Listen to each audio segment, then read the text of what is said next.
Salut les renards, c'est Foxpy et bienvenue pour le 109e épisode de la playlist Algorithme en Python. Dans cet épisode, on va parler des strong numbers. Alors, un strong number, c'est quoi? C'est un nombre dont la somme des valeurs factorielles de ces chiffres est égale à ce dit nombre.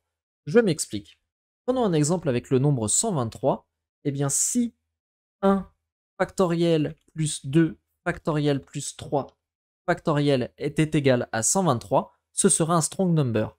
Là, ce n'est pas le cas puisque 1 factoriel c'est 1, 2 factoriel c'est 2 et 3 factoriel c'est 6. Donc ça fait 1 plus 2 plus 6, ça fait 9. 9 étant différent de 123, ce n'est pas un strong number. Essayons avec un autre nombre, enfin 498.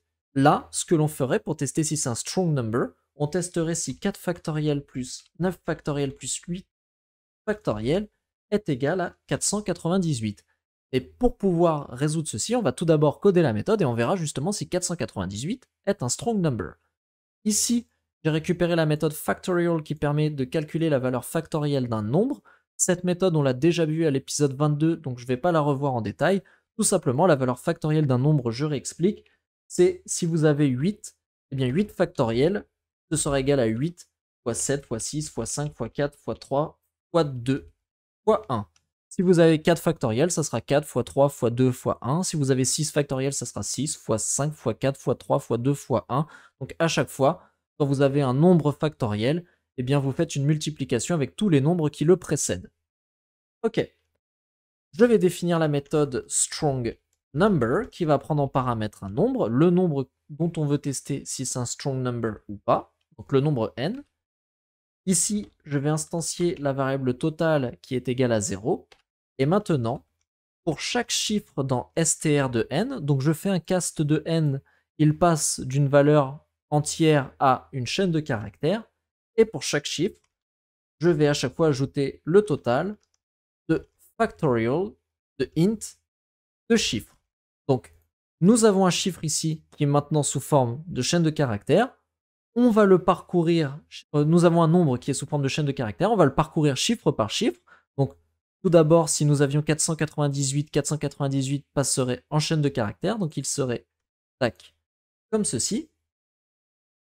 Ensuite, on ferait total plus factorial de int 4, ensuite total plus égal factorial de int 9, et ensuite total plus égal factorial de int 8.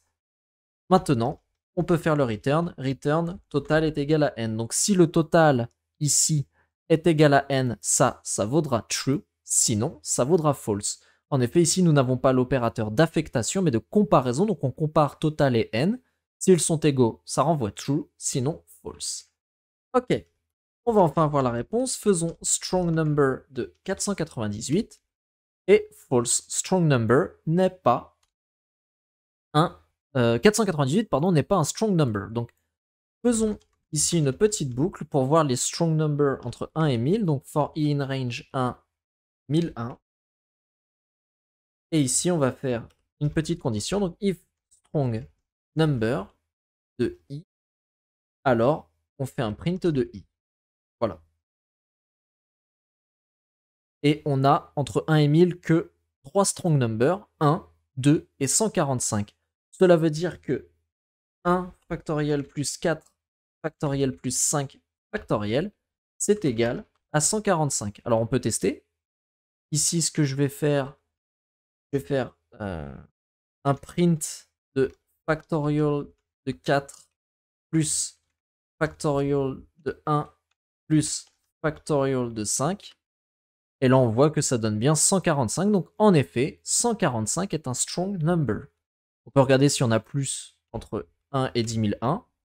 Et là, on voit qu'on n'en a pas plus. On reste toujours avec 1, 2 et 145.